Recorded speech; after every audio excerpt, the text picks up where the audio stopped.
Welcome to Heart Over Gold, the channel where love, kindness, and humanity shine brighter than any fortune. In today's story, in the picturesque snow-covered town of Aspen, Colorado, Ken Jackson, a self-made millionaire and CEO of Jackson Capital, attends a winter charity gala that unexpectedly reunites him with his ex-wife, Bianca Haley. It's been over 5 years since they parted ways. But the moment Ken sees Bianca again, along with 3 young boys who bear a striking resemblance to him, his life takes an unforeseen turn. Bianca, now a mother to triplets, kept the truth about their children hidden from Ken, sparking a whirlwind of emotions. As Ken begins to navigate the complexities of fatherhood and the fractured relationship with Bianca, he faces an awakening that challenges everything he thought he knew about success, family, and love. This story unfolds a journey of reconciliation, personal transformation, and discovering what truly matters in life, one that will redefine Ken's future and his connection to Bianca and their sons. Don't forget to like, subscribe, and share your thoughts in the comments, and keep up with our latest stories. Early in the morning in Aspen, Colorado, the snow began to fall, delicately blanketing the pine trees and covering the luxurious chalets in a pristine layer of white. The air felt fresh and energizing, with the sky glowing a soft silver, while the mountains stood tall in the background, silently observing the wealth and untold stories beneath. At a luxurious resort nestled at the foot of Snow Mess, Ken Jackson stepped out of a sleek black SUV, his breath visible in the crisp air as he adjusted his perfectly fitted coat. He had a reason for being here. What had once been a winter charity gala to promote goodwill had morphed into an opportunity for high society connections. And Ken, always mindful of his image, knew exactly what role he had to play. As the CEO of Jackson Capital and one of Chicago's youngest self-made millionaires, he braced himself for another weekend of hollow smiles, champagne toasts, and masked compliments. Ken hated these events, especially when his wealth was common knowledge among the guests. At 38, he had achieved everything society could measure as success. Yet his life had recently felt void of purpose, each day blending into the next like the soft, undisturbed snow falling outside his window. Ken arrived without a date. His assistant had arranged everything from his attire to the guest list. He entered the hotel lobby, glancing at his reflection in the mirror, smoothing his coat sleeve as if searching for something to fix, though his face revealed nothing. The concierge greeted him with a smile that seemed more automatic than sincere, and Ken reciprocated with his customary nod before walking toward the grand ballroom. The lights sparkled like diamonds, and the soft strains of jazz drifted through the double doors. Inside, the gala was alive with energy. Crystal chandeliers hung from the ceiling, casting a warm golden glow over the room. Tables were filled with delicious delicacies, lobster rolls, foie gras, and intricate chocolate sculptures. Ken moved through the crowd, exchanging polite greetings with tech entrepreneurs, venture capitalists, and fashion editors. Despite the luxurious surroundings, he felt like a ghost moving through his own life. His laughter was hollow, his smile automatic. Then something shifted. By the fireplace, a woman stood with her back to him, wearing an elegant dark green velvet dress. Her hair was longer than he remembered, flowing in soft waves over her shoulders. But it was her posture, calm, proud, and unyielding, that gave her away. He blinked, unsure if his mind was playing tricks on him, as she shifted, bending down to offer a steaming cup of cocoa to the child beside her. Ken's breath caught. It was Bianca. Bianca Haley, his ex-wife, the one person who had once meant more to him than his business, his wealth, or even his reputation. It had been over 5 years since they last spoke. Their separation had been quiet and graceful, the kind that lawyers prefer, free from controversy, devoid of messy legal battles. Just 2 people drifting apart, or so he had told the press. But in truth, Ken buried his emotions beneath stacks of spreadsheets and board meetings, while Bianca simply packed her things and disappeared without a trace. Seeing her now in the middle of this glamorous gathering felt like a ghost walking back into his life. But that wasn't what stopped him in his tracks. 3 young boys stood around her, maybe 4 or 5 years old, each with dark hair, defined jawlines, and piercing ice blue eyes that Ken saw every morning in his own reflection. They were dressed in matching sweaters, laughing over marshmallows, oblivious to the whirlwind of thoughts that had just erupted within him. 3 children, 3 of a kind. Ken felt a lump form in his throat. It couldn't be, could it? He took a step back, nearly colliding with a waitress balancing champagne flutes.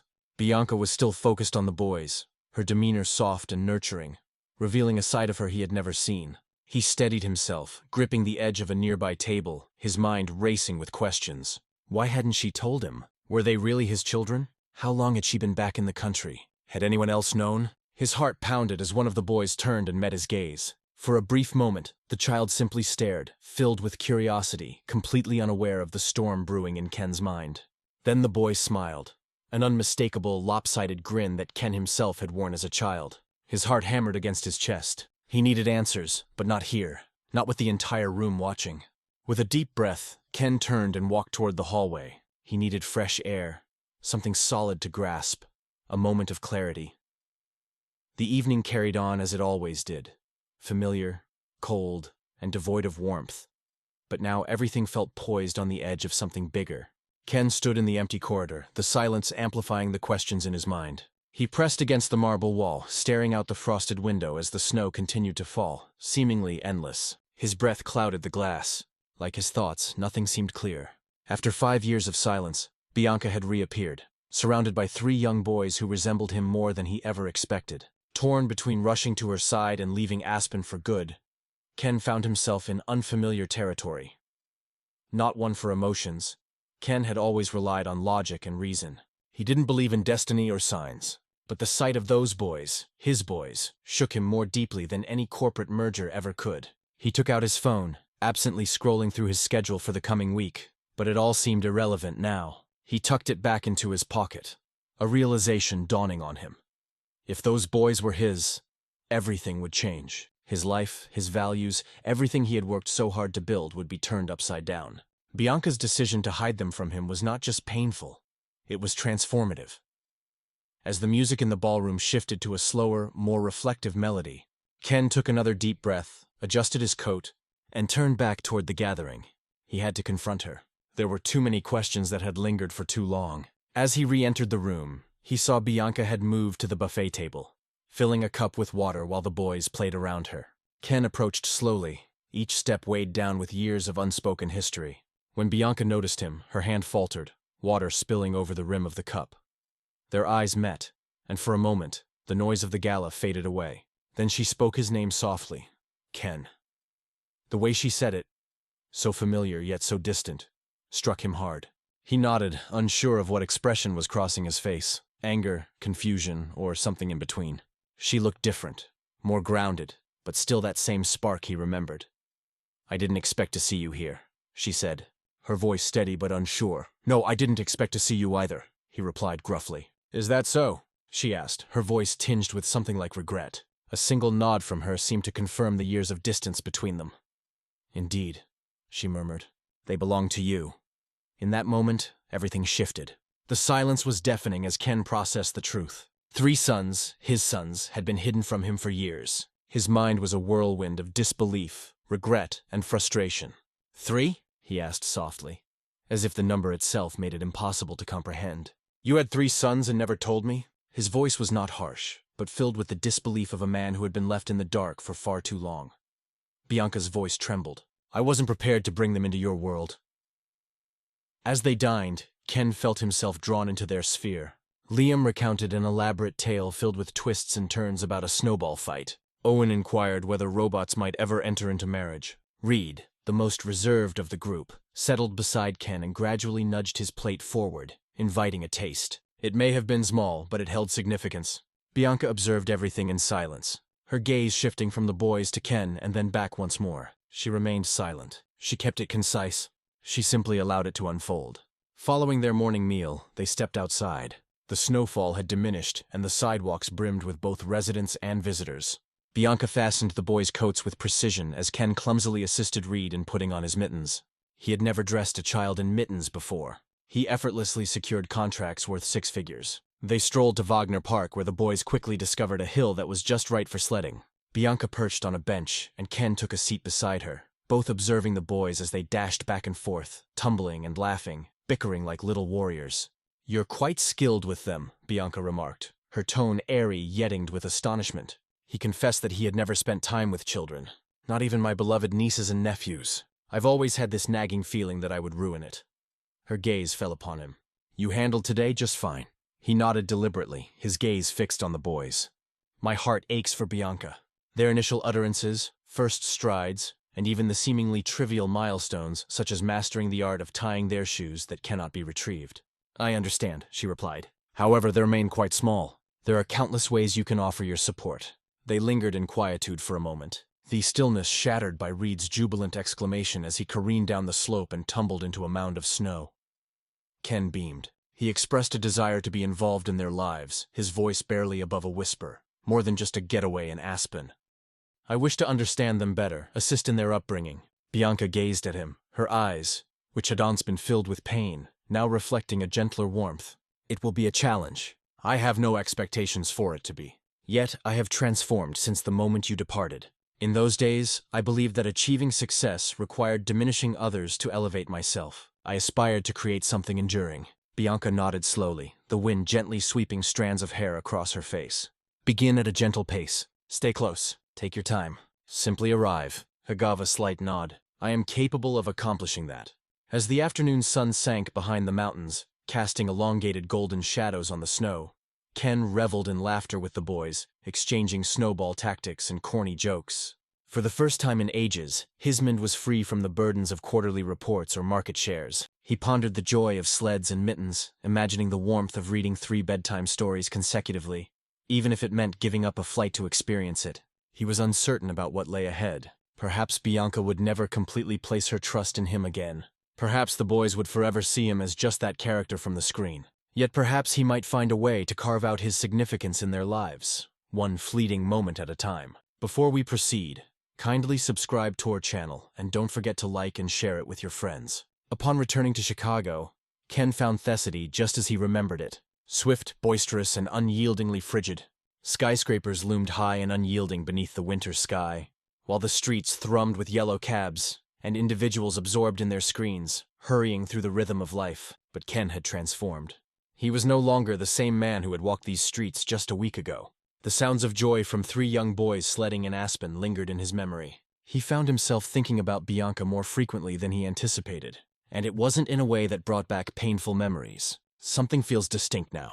In her eyes during that brunch, he caught a glimpse of something unrefined and genuine, a spark of the trust they had shared in the past, and that bestowed upon him a sensation he hadn't experienced in years, a renewed opportunity.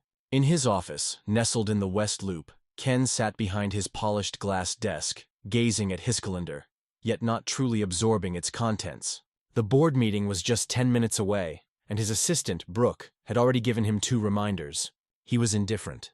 His thoughts lingered in Colorado, crouched in the snow beside a boy who had at last offered him a mitten. He rose at last, straightened his blazer, and entered the conference room where his team of executives awaited him. A profound silence enveloped the room as he stepped in, a familiar stillness shaped by years of reverence and trepidation. However, today Ken's energy felt distinct. He settled into his chair at the head of the table, cleared his throat, and surveyed the room. "We're putting the Phoenix acquisition on hold," he stated matter-of-factly. A number of jaws fell open in astonishment. One of the senior partners, Jason, leaned in closer. "That's a deal worth $200 million. The documentation is nearly complete." "Are you certain?" Ken expressed his certainty. "Our motivation goes beyond mere capability. We are undertaking this because we believe it is the right course of action. I believe it's best if we hold off for now. We've been expanding at an alarming rate, acquiring businesses that we hardly grasp. Let us pause for a moment." A moment of shocked quiet enveloped the room, followed by whispers circulating among the gathered crowd. Brooke cast him a sidelong look, a mix of astonishment and admiration in her eyes. Ken had a reputation for making bold decisions without hesitation when it came to billion-dollar deals. However, he was not particularly recognized for spending time in parks with young children either. That afternoon, rather than proceeding to his next meeting, Ken chose to wander into a bookstore close to Oak Street. He meandered through the children's section, casually selecting titles without a particular direction. He was completely in the dark about what children enjoyed reading these days. He chose a couple of picture books, along with an illustrated beginner's guide to outer space. Prompted by Owen's curious question about whether robots could marry, indicating his interest in science, he exited the store and paused on the corner, gazing at the snowflakes starting to descend once more. Without a moment's hesitation, he took out his phone and dialed Bianca. Her voice emerged after 2 rings. Unexpected yet warm. "Greetings," she remarked. "Is everything all right?" "Indeed," Ken responded. "I was curious if the boys would be interested in coming to Chicago only for the weekend." "Nothing significant. Perhaps we could visit the planetarium or maybe explore a museum. Merely a visit. I will return them on Sunday evening." A moment of silence lingered. "That's surprising." "I understand. I purchased them books, and I somewhat desire to delve into them. That's all there is to it. Bianca remained silent, and he envisioned her attempting to decipher his motives. Allow me to speak with them, she stated. They are likely to feel a sense of excitement. I will reach out to you this evening. That weekend, the triplets disembarked from a private jet at Midway, each wrapped in coordinating coats that Bianca had meticulously labeled with their names.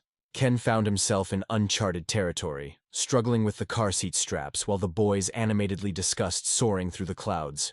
Back at his high-rise apartment by the lake, the boys dashed around as if they were in a thrilling amusement park. Liam adored the expansive windows that stretched from the floor to the ceiling. Owen had an unwavering fascination with the refrigerator that offered a steady stream of crushed ice. Reed stumbled upon the voice-activated lights and found himself captivated. Dedicating a good half-hour to the playful act of turning them on and off, Ken ordered deep-dish pizza, the best Chicago had to offer. And that night, for the first time as an adult, he found himself kneeling on the carpet of his penthouse, reading bedtime stories with three little heads resting against him. Liam persistently interjected with various sound effects. Owen posed an abundance of inquiries. Reed drifted into slumber, his thumb resting comfortably in his mouth. Ken kept a smile on his face. Sunday arrived all too quickly. At the airport, the boys embraced him instinctively. Bianca, poised to return them to Denver, met his gaze directly. She mentioned that they enjoyed themselves. It was said that your hot chocolate is unparalleled. Reed keeps going on and on about the light switch. He let out a soft laugh. It seems to hold significant importance. She mentioned that they wished to return once more. Perhaps in a few weeks. Ken paused, uncertainty flickering in his mind. Bianca, I refuse to be merely a fleeting weekend distraction. I wish to offer my assistance involving school pickups, consultations with medical professionals, everything. She hesitated before responding, her gaze becoming gentler. Then show me, she said. Maintain consistency. Make your presence known. Just actions, no rhetoric, only actions. He nodded, observing the boys as they waved while making their way to the boarding gate. He lingered there long after they vanished, his heart brimming with a depth of emotion that no professional triumph had ever evoked. Later that night, back in his apartment, Ken sat in silence, contemplating the significance of being a father, a partner, even in the absence of their marriage. He was uncertain about what the future held, yet for the first time in years, he felt a sense of anticipation for the day to come. Ken's apartment, initially a quiet haven crafted for solitude and practicality, began to take on a warmer, more inviting atmosphere. Following the boys' visit, he kept stumbling upon echoes of the past. One of Owen's toy astronauts tucked behind a cushion, Liam's doodles on a napkin he had neglected to discard, and a tiny handprint on the glass window where Reed had pressed his face, captivated by the falling snow. 4 years, Ken convinced himself that family was unnecessary, that he could do without the noise, the chaos, and the sticky fingers that came with it. Yet in their absence, the silence resonated more profoundly than before. He found it challenging to concentrate at work as he once did. In the midst of meetings, he found his gaze drifting toward the window, lost in thoughts about what the boys might be up to. He even installed a weather app for Denver solely to determine if coats were necessary. Every few days he would send them charming little voice notes, sharing a page from a book or recounting the fascinating animals he had spotted at the zoo during a business lunch. Bianca never intervened.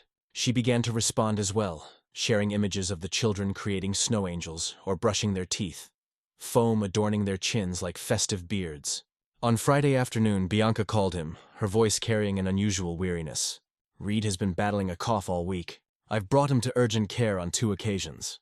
It's not a big deal, but he's been a bit irritable. I find myself lagging in grading papers while the twins are full of energy, practically bouncing off the walls. She expressed it not as a complaint, but as a means to release her feelings. Yet Ken detected the subtle inflection in her tone. He Bianca'd he would come to Denver, the words slipping out before he had a chance to consider them. I'll lend a hand over the weekend free of complications and theatrics. Please take a step back. Bianca paused, taken aback, then replied softly, All right, if you are certain. That evening, he boarded a red-eye flight to Colorado, wrapped in a cozy wool coat and scarf, exchanging the formality of corporate meetings for the delightful unpredictability of kindergarten chaos. Upon his arrival at Bianca's doorstep in Highlands Ranch, it was clear she was weary. Her chestnut locks were casually gathered into a relaxed bun, and she donned comfy pajama pants paired with a well-worn college sweatshirt. Yet a smile graced her lips upon seeing him, she whispered, stepping aside to let him in.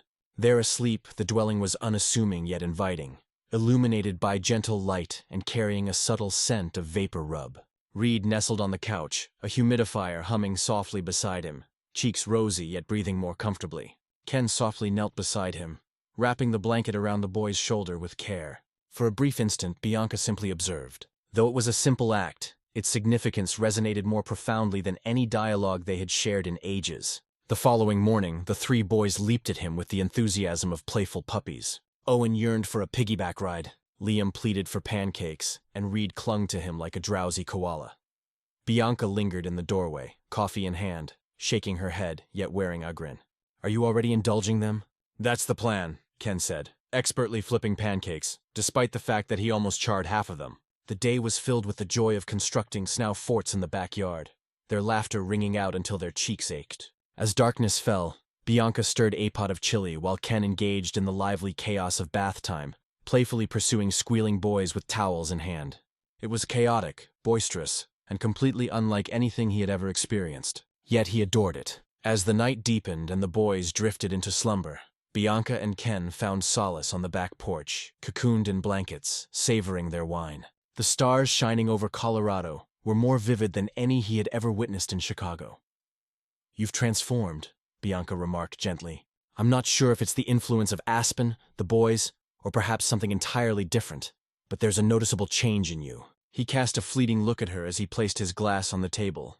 "Perhaps I simply ceased to run. When we parted ways, I immersed myself in my work, avoiding the reality like a timid soul. I believed that accumulating wealth or acquiring numerous businesses would somehow mend my sense of being shattered. Yet none of it held significance. This isn't the way." Bianca averted her gaze, her eyes glimmering in the soft glow of the moonlight. "I never felt any hatred towards you, Ken. I found myself unable to carry on by myself any longer. I sought a companion, not a mere specter wielding a credit card." He whispered, "I know. I apologize." They lingered in quietude for a time, a stillness that required no embellishment. Neither did he propose staying the night, nor did she bring it up. Yet, as he departed the following morning, the embrace she offered him seemed to resonate more deeply, and there was a gentle warmth in her gaze. The next week, Ken found himself back in Chicago. Yet, everything felt different. He began establishing limits at work, departing the office at a reasonable time, and declining meetings that held no significance. He started participating in parenting webinars during the evenings, and became a member of a local dads group anonymously to discover what he had yet to learn. He came to understand that he desired to be more than merely a father who made occasional visits. He desired to be fully engaged, authentic. 3 weeks later, Bianca reached out with surprising news. Reed found himself chosen for a preschool art competition, but the thought of presenting his drawing solo filled him with anxiety. "She mentioned that he desires your presence. He claims you're his good fortune." Ken experienced a tightness in his throat. He confirmed it and said, "Let him know I'll be there regardless of the circumstances." Indeed, he was prime seat with a camera grasped firmly, applauding enthusiastically as Reed Shilley showcased his finger-painted masterpiece of a rocket dog soaring towards Saturn. On that day, a realization dawned on Ken. This transcended mere redemption or compensating for time that had slipped away. This was about creating something innovative, something improved, not only with the boys, but also with Bianca. Perhaps, just perhaps, the narrative had yet to reach its conclusion. It was merely beginning anew amidst the fabric of everyday existence. The snow in Denver began to recede, uncovering swaths of brown grass and slick, muddy sidewalks. Spring was gently making its entrance, bringing with it transformation, not only in the climate, but also in Ken's life, in ways he had not foreseen. Since the art competition hosted by Reed, Ken began to frequent the place more often, not limited to weekends, but also making an appearance on Thursdays when his meetings concluded early, or arriving for just a single afternoon to share bedtime stories. The boys had started to anticipate his arrival, and Bianca, though still careful, no longer seemed taken aback when he appeared at the door with takeout and a crooked grin. She welcomed him in without a second thought, as though his presence had gradually settled back into the fabric of her life. On a Thursday evening, once the boys were tucked in for the night, Bianca and Ken settled onto the living room floor, encircled by scattered Legos and remnants of cookies. The television emitted the soft sounds of a nature documentary, yet neither of them paid any attention to it. Bianca was perusing through dusty photo albums, relics she hadn't revisited in ages. "Do you recall this?" she inquired, pivoting the book in his direction. It was a snapshot from their wedding. Nothing extravagant, just a beach in Santa Monica. Her hair tousled by the wind, his tayasku, both of them laughing like carefree children. "Indeed," he remarked, gazing at the photo for a duration that surprised him. "You had me vow that we would always embrace excitement and adventure." She wore a sly grin, propping her chin on her hand. "We upheld that commitment, didn't we?" For a time they lingered in quietude, the burden of years and unspoken regrets hanging heavily in the air between them. Then she uttered a remark that took him by surprise. "I am considering submitting my application for a faculty role at the University of Chicago. An opportunity arises this autumn. It's fierce, yet I believe I have a chance." Ken felt a sudden jolt in his chest. "That's absolutely monumental." She gave a slow nod. "Indeed it is. However, it would entail displacing the boys, departing from this home, their companions from school. I'm hesitant to proceed without assurance of genuine support. It's more than just child support. Genuine co-parenting from someone who stands firm when challenges arise." Ken took a deep breath, aware that this was about much more than mere geography. It revolved around trust, salvation, accountability. "You would possess it," he remarked. "Everything. I'm no longer the person who walked away, leaving you with all the burdens. If you decide to relocate to Chicago, I won't merely appear. I'll be right there with you as the day comes to a close, for school pickups, for fevers and excursions, for all things." Bianca examined his expression, seeking any hint of uncertainty. Yet there was nothing. Just honesty, with perhaps a hint of something softer hidden beneath. Weeks later, she reached out to him with the exciting news that she had made the short list. The boys were thrilled about a bustling metropolis filled with towering structures and even more enormous slices of pizza. Bianca, on the other hand, was a whirlwind of anxiety. Ken was the same, even if he kept it hidden. He began searching for a home close to Hyde Park, aiming to discover a community with excellent schools, secure sidewalks, and ample room for 3 energetic boys to thrive. He discovered a charming 2-story home featuring a backyard and a tree perfectly suited for a tire swing. It lacked the sleekness and modernity of his penthouse. Yet, he could vividly imagine muddy shoes lining the hallway, drawings of reeds adorning the fridge, and Saturday mornings overflowing with pancake mayhem. Bianca arrived for a weekend visit, bringing the boys along. In the early days of April, a lingering chill hung in the air. Yet the sun shone brightly overhead. The boys dashed through the house as if it were a thrilling amusement park adventure. "Is it possible for us to stay here, Mom?" "Kindly," Owen pleaded, gliding effortlessly over the polished hardwood floors in his socks. Bianca glanced at Ken before shifting her gaze back to the house. "It has potential," she murmured gently, her voice laced with warmth. That evening they found refuge in a hotel nestled in the heart of downtown. Once the boys succumbed to their overwhelming excitement, Bianca and Ken ventured out onto the balcony. Wrapped in a blanket, gazing at the twinkling city lights below. "Is frightening," she confessed. "Beginning anew together with you. Considering everything." Ken acknowledged her with a nod, his arm lightly grazing against hers. "I understand. But I believe that often the most daunting jumps can result in the greatest rewards. There's no need to hurry with anything. We simply make an effort." Bianca glanced at him, her gaze gentle. "Exploring possibilities seems appealing." By summer, her role was solidified. "The decision has been formalized." Ken took charge of the logistics, coordinating the movers, enrolling the boys in school, and even tackling the assembly of IKEA furniture with determination. A screwdriver clenched between his teeth. Bianca began to depend on him, not from a place of need, but because she had come to genuinely believe in his ability to deliver. Their relationship had not picked up from the point it had previously reached. It was an unfamiliar experience, careful yet sincere. They strolled through the paths, gathered meals. At times, we found ourselves engaged in conversation well into the night, while the boys rested peacefully above us. One evening, Liam stirred from a restless sleep and made his way to the kitchen, where the sounds of laughter from Ken and Bianca filled the air as they joked about a charred batch of cookies. "Father," Liam murmured, rubbing his eyes, "may I rest in your bed this evening?" It marked the inaugural occasion he had addressed him in that manner. Ken stood still, his gaze shifting to Bianca, who simply smiled back at him. "Absolutely, my friend," he replied as he lifted the boy into his embrace. That evening, as Liam nestled close and murmured something about spaceships, Ken understood that he had transcended mere visitation. He'd returned to the place where he belonged. For the first time in years, everything seemed perfectly aligned. Before moving on to the next part, kindly subscribe to our channel and don't forget to like and share it with your friends. The residence on South Kenwood Avenue gradually evolved from a mere structure of walls and vacant spaces into a vibrant, lively home. Summer in Chicago unfolded with a distinct cadence featuring street fairs, joggers along the lakefront, prolonged sunsets, and the enticing aroma of grilled delights wafting from every backyard. The boys adjusted more swiftly than Bianca had expected. Reed had become a part of a local children's art program in Hyde Park, and had already returned home with a delightful messy clay dinosaur, taking pride in every dent and uneven edge. Owen found himself captivated by a science club at the museum, while Liam, ever the introspective one, had unearthed a quaint library on 55th Street and was determined to visit it every Saturday, alongside his reading companion, none other than Ken.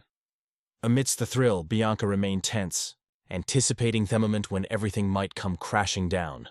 Yet it never came to pass. Ken arrived once more, and once more he was always present. Whether it was for dentist appointments, parent-teacher meetings, or simply enjoying pizza on Friday nights. On a notably warm Friday, Bianca perched on the porch, observing the boys as they tried to peddle lukewarm lemonade to disinterested passers-by. Ken approached her, carrying 2 iced coffees, and silently offered her one. They quietly observed, sipping their drinks as Liam attempted to win over a woman with a stroller, while Reed held a handmade sign, aloft like a passionate activist. "They're absolutely dreadful at selling," Bianca remarked with a smile. "Indeed, their enthusiasm is quite evident," Ken said, giving her shoulder a light nudge. It was a fleeting moment, yet it brimmed with a sense of tranquility that Bianca had long yearned for, a piece she had been missing for years. That weekend, Ken proposed an outing to Navy Pier. It marked their inaugural adventure beyond the familiar confines of their neighborhood, just the 5 of them embarking on this journey together. Bianca paused. Yet the boys' enthusiasm was undeniable. With snacks, sunscreen, and a change of clothes packed just in case, they set off as a lively, chaotic family.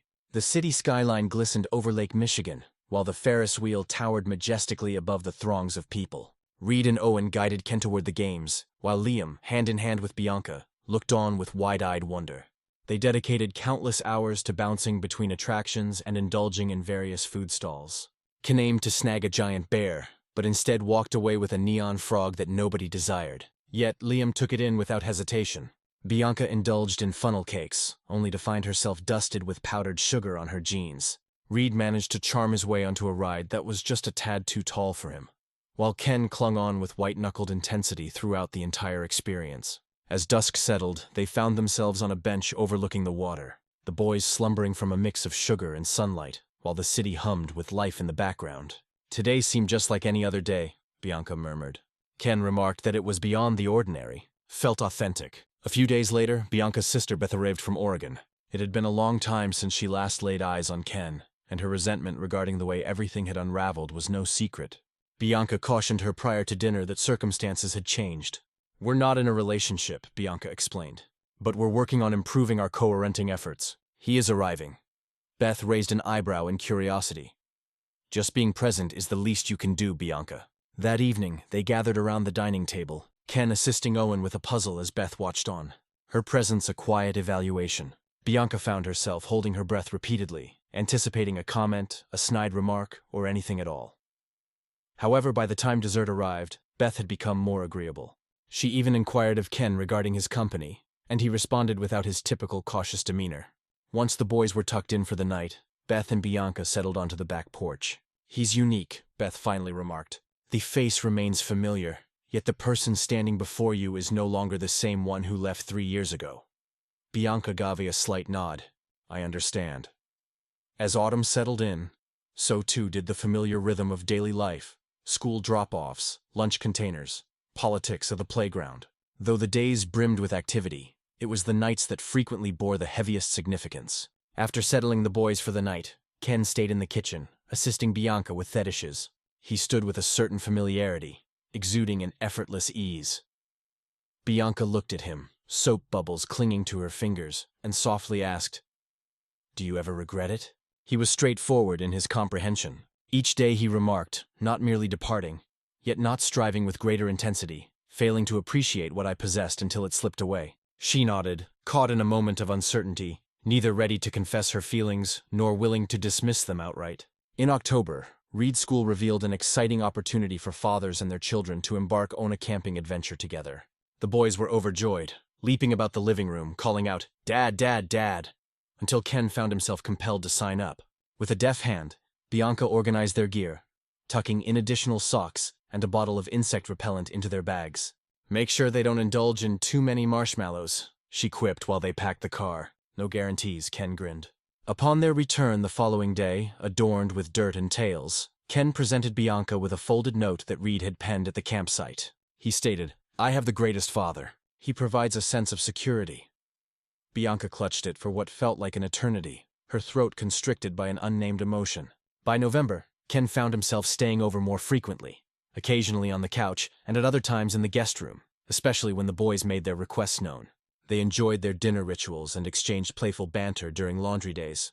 It lacked any sense of romance, not at this moment, yet it remained constant, sincere, and brimming with a sense of something they had misplaced, and perhaps, just perhaps, were rediscovering. One night after the world had settled into slumber, Bianca found herself gazing out the kitchen window, the Chicago skyline shimmering in the distance. Ken joined her, initially quiet. Then he asked, "If I were to request to stay, truly stay, would that be something you desire?" She hesitated before turning. The inquiry lingered in the space between them, heavy with the weight of time, pain, and aspiration. When she finally turned her gaze towards him, her eyes no longer held any trace of doubt. "I don't want promises," she stated. "I seek evidence." He nodded, fully grasping her meaning. Before moving on to the next part, please subscribe to our channel and don't forget to like and share it with your friends. Thanksgiving arrived, bringing with it the familiar storm of activity and excitement. The aroma of roasted turkey and sweet potatoes filled the air, mingling with an unspoken hint of something slightly charred that everyone chose to overlook. Bianca stood in the kitchen, her apron dusted with flour, carefully timing the mashed potatoes while Owen dashed about, brandishing the broom like a sword. And Liam engaged Beth in a thoughtful quiz about her gratitude this year. Reed sat in silence at the dining table, assisting Ken in folding napkins into clumsy forms that were intended to resemble turkeys. The scene could have graced the pages of any holiday magazine with ease. Soft illumination, energetic children, joy echoing throughout the space. Yet, what rendered it genuinely remarkable was the subtle wave of transformation beneath the surface. Months had passed since that winter gathering where Bianca and Ken reconnected. A span filled with careful reconstruction, tentative strides, uncomfortable instances, and quiet evenings that conveyed more than any spoken language. With family gathered and the boys flourishing, Bianca sensed a change in the air. They had stopped the charade. Beth had invited a few of her old college friends from Lincoln Park, and they brought their dog, a poodle mix named Baxter, who swiftly captured the triplets' attention. Bianca stole glances at Ken, who appeared utterly comfortable in the chaos surrounding them. He donned anapron over his jeans, assisted Beth's friend in repairing the wobbly chair, and even took Liam outdoors to rake leaves, simply because it seemed enjoyable. As she observed him, Bianca experienced a warmth that transcended the mere heat of the oven. This was the version of Ken she had once cherished, the version she believed had vanished for good. And now, bit by bit, he was coming back into view. As the evening settled in, and after the last guest had departed, Bianca found herself by the kitchen island, savoring the remnants of cider. The stillness enveloped me like a warm embrace. Ken approached her, drying his hands on a dish towel. Andre remarked, "Today was quite an experience." She beamed. "Indeed, quite good." He inclined his head and then leaned in a bit closer. Reed mentioned that he wants to establish a new tradition. He envisions the 5 of us cooking Thanksgiving dinner together every year, regardless of our location. Bianca chuckled at the thought of the mayhem. That seems precisely like something he would devise. He referred to us as the team's parental figures. Ken's voice had taken on a gentle quality, and he expressed it as if it were the most ordinary thing imaginable. Bianca averted her gaze for a moment, feelings pulling at her heart. "They are beginning to think that we have returned, though the words may remain unspoken." Ken took his time before replying. He paused, selecting his phrases with precision. "I understand that I caused some damage, Bianca. I understand that you have ample justification for keeping the door closed. However, if you are open to it, I would like to remain. This is what I desire, not merely for a moment in time forever." Bianca let out a breath, measured and intentional. "Then don't merely desire it. Pursue it with determination." "I am," he whispered, and she took him at his word. In the weeks that followed, the cadence of their days began to find a steady flow. Ken has officially taken up residence in the guest room. It's not a grand declaration, merely a subtle transition. His suit started to drape in the closet. His coffee mug settled into its rightful place beside Claire's. The boys accepted it without hesitation. They embraced it as young ones do when their surroundings start to feel secure once more. Yet, beyond the confines of the home, inquiries started to emerge. Friends, colleagues, and even teachers at the boys' school began to inquire, "Are you two reunited?" Bianca always had a complex response. She was hesitant to confine their evolving relationship to Alabel prematurely. On a brisk Saturday morning, they brought the boys to Millennium Park for some ice skating. Reed stumbled repeatedly, yet each time he burst into laughter. Owen grasped the wall as if it were his only salvation, whereas Liam glided effortlessly, as if skating were his very essence. Bianca discovered that she often grasped Ken's hand, not for love, but for equilibrium, yet it seemed appropriate. They enjoyed steaming cups of hot chocolate nestled closely in their puffy jackets, their cheeks flushed from the brisk wind. Bianca noticed Ken's gaze fixed on her, while she assisted Liam with his scarf. He wasn't smiling, not really. It was a profound sensation, perhaps a blend of longing and wonder. December arrived with a blanket of snow, school performances, and Christmas wish lists that soared beyond imagination. The boys desired a wide array of things, from aerobatic canine to an adventure in Florida. Bianca let out an exasperated sigh at the list, yet a smile crept onto her face. All three of them were visionaries. Perhaps beneath the surface, she felt the same way. On Christmas Eve, Bianca held an intimate dinner gathering, simply close friends and neighbors. Ken took the initiative to hang up lights outside and also took care of a loose gutter in the process. As the evening unfolded with laughter and the clinking of glasses filled with eggnog, Beth discreetly beckoned Bianca to step away from the lively game of charades. "Are you aware that you've welcomed him back?" "Correct." Bianca appeared taken aback. "I have not expressed anything. There's no obligation to do so. It resides within your gaze. The way your gaze lingers on him speaks volumes. And the way he gazes at you," Bianca acknowledged it. Instead, she murmured, "I'm afraid." "What do you mean?" Beth inquired. "That he will depart once more." Bianca shook her head in disbelief. "Negative. That I'll plunge completely back in." Once the last guest departed, Bianca settled onto the living room couch, the gentle crackle of the fire filling the silence. Ken entered, balancing 2 steaming mugs of peppermint tea in his hands. Silence enveloped them for a time, as they absorbed the whispers of the wind beyond and the faint honk of a car in the distance. He then mentioned that he had been contemplating the idea of proposing once more. "Not any time soon. Simply one day. I aim to get it right this time." Bianca remained unperturbed. She regarded him with a serene and steady demeanor. "Make sure it's worth it." He smiled, not with bravado, but with a more enduring quality, optimism. Spring made its entrance in Chicago, accompanied by a timid sun and trees that seemed to be releasing a long-held breath. The snow had receded, uncovering tufts of grass that appeared more vibrant than ever, as though the city had been pausing in anticipation. Bianca lingered on the back porch, observing as Owen darted after a butterfly flitting across the lawn, his laughter dancing on the wind. Inside, Reed and Liam were attempting to persuade Ken that their Lego creation was sturdy enough to likely withstand an earthquake. Bianca beamed gently, tucking a strand of hair behind her ear. Life may not have been flawless, but it was rich and vibrant, and that alone seemed like a wonder. More than a year had passed since that winter gathering. Their surroundings had transformed, and they had evolved as well. The old scars remained, yet their sting had faded over time.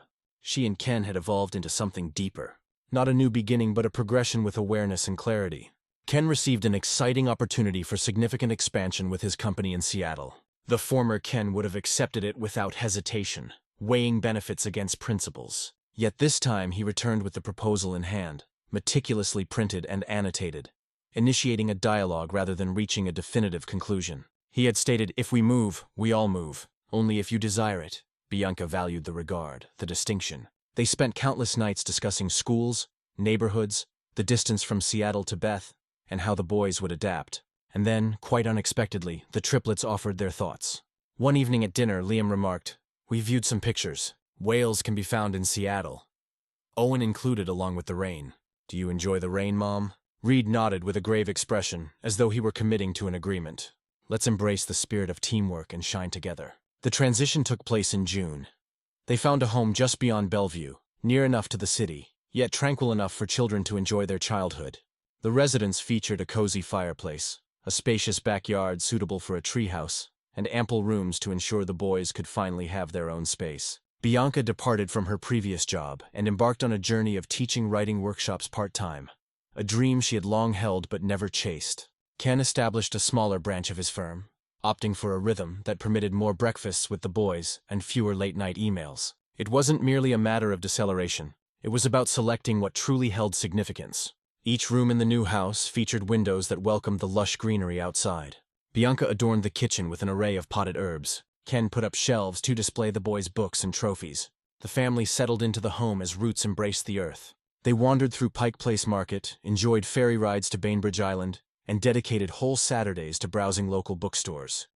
They shared more joy and engaged in fewer disputes. The atmosphere seemed transformed, imbued with a certain lightness. On a weekend in late August, Bianca organized an intimate gathering.